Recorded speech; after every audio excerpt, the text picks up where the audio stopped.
Good morning. I've been asked a few times about removing the E61 shower screen, which is this, and I'm just going to show you how I do it.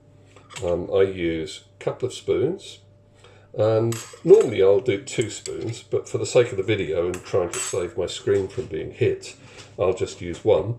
The bowl of the spoon, that's the back of the spoon, the bowl, put it in that groove where the portafilter goes. And then along the shower screen, there's a little groove just under the lip. Get the spoon into that groove, it just gets in the end there, and then lever it down. I'll just do it, can you see? There.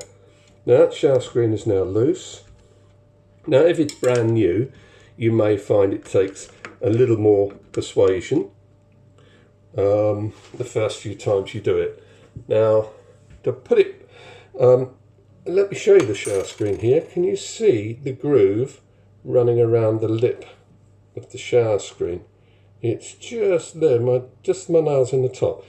If you get the spoon there, it'll come out. If you get the spoon below it, you'll just possibly push the thing to the side and that won't get it out. So you need the spoon right in that groove.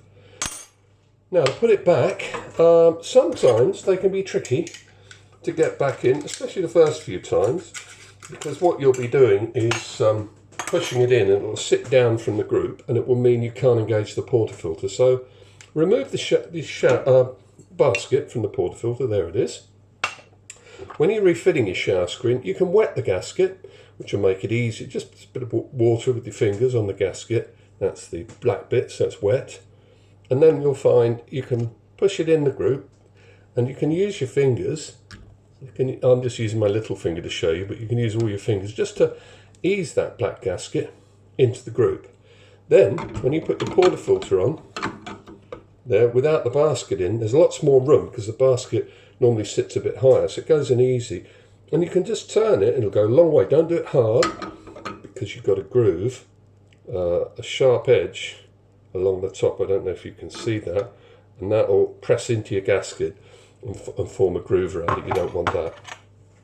So that's how you put it back in. Now I'm just going to pop it out again quickly. Now I'll do this time I'll cover the camera, so you've seen how it was done. Now it's out.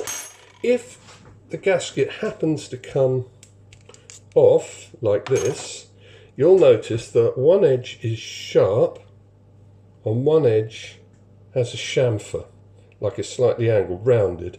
Put the rounded edge towards the top of the shower screen, where the tip of my thumb is. So the rounded edge goes that way, and you can put it on. So here's it back on the shower screen. The sharp flat edge, it's hard when it's in reverse because I've got the camera swiveled round. The sharp flat edge is pointing downwards away from the group, and at the back here, that edge is the rounded edge, so it goes that way. So I'm going to pop it back in, okay? Now it literally is a process that takes seconds to do. Put the basket back in the portafilter, so my basket's back now. Load it, and then just give it a tweak. Doesn't have to be too hard, and that's it.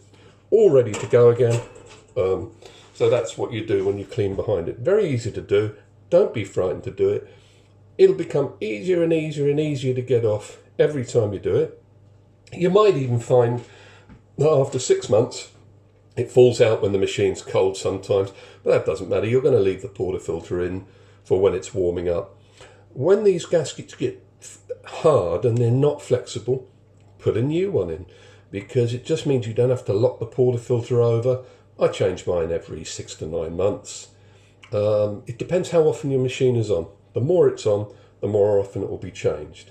But buy a bulk pack, they're not expensive. And I reckon annually would be a good time to replace it. I do speak to people and they haven't changed their group gasket for 3 years and they're hard as rock. And it just means the portafilter leaks.